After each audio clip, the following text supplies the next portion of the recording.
Dalam 12 tahun terakhir semenjak bisnis digital mulai bergerak naik, kita menyaksikan bahwa di dunia banyak sekali bisnis yang menjadi digital, menjadi light asset, dan bisnis digital itu menyelesaikan banyak masalah masyarakat dengan biaya murah. Sekarang, bisnis digital di dunia tumbuh dengan kecepatan penuh. Di Indonesia dalam 12 tahun ini sudah bisa memiliki 5 unicorn company atau perusahaan dengan valuasi di atas 1 billion US dollar atau sekitar 15 triliunan rupiah. Semenjak pandemi, maka bisnis digital meningkat tajam kebutuhannya. Di mana dalam 2 tahun terakhir di Tiongkok per minggu tumbuh 1 unicorn. Di Singapura 1 bulan tumbuh 1 unicorn. Begitu juga di India, 1 dalam setiap 2 bulan ada perusahaan unicorn bertumbuh baru di India. Sementara di Indonesia dalam 2 tahun ini belum lahir lagi unicorn baru. Entahlah 2 tahun ke depan. Kayaknya nggak ada juga tuh. Maklum, tidak ada yang mendukung, juga tidak ada roadmap niatan pejabat negara membangun bisnis digital anak bangsa di tanah air dengan dukungan kemudahan-kemudahan. Yang ada hanya pendiaman. Ini faktanya.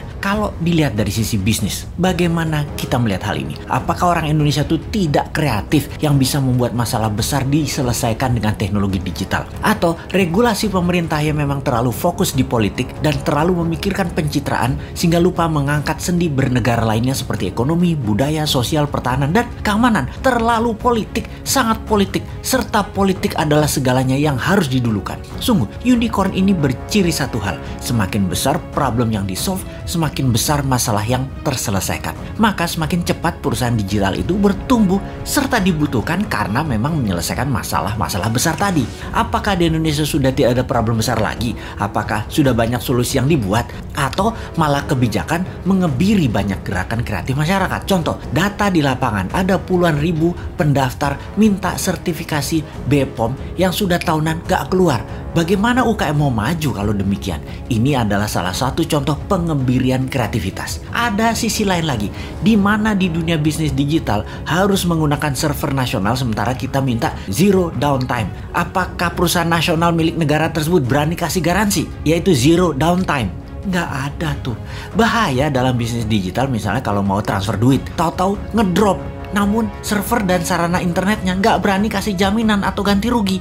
Berat lah. Nah, itulah susahnya berbisnis dengan negara yang berbisnis, yaitu BUMN. Sementara server dan fasilitas dari luar negeri sudah lebih murah plus garansi zero downtime. Kalau lama mereka bayar penalti, tetapi nggak boleh dipakai. Kalau bisnis digital buat browsing-browsing sih aman. Yang paling ditakuti adalah pada saat upload data. Ini nggak boleh ada downtime. Jadi, wahai generasi new mind, harusnya kita mengatakan lupakan mimpi jadi Mark Zuckerberg, lupakan mimpi jadi Jack Ma-nya di Indonesia, karena perusahaan Anda sulit jadi unicorn dalam waktu yang cepat. Apakah kalau mau kaya cepat di negeri politik ini emangnya harus breaking law, merusak aturan bisnis yang ada gitu ya? Kita jadi nggak bisa alim-alim amat kalau kayak gitu. Harus super kreatif mengalahkan kekakuan old mind regulator yang cari selamat di dalam menjabat, bukan malah untuk mempermudah masyarakat berusaha. Duh, lamanya 2024.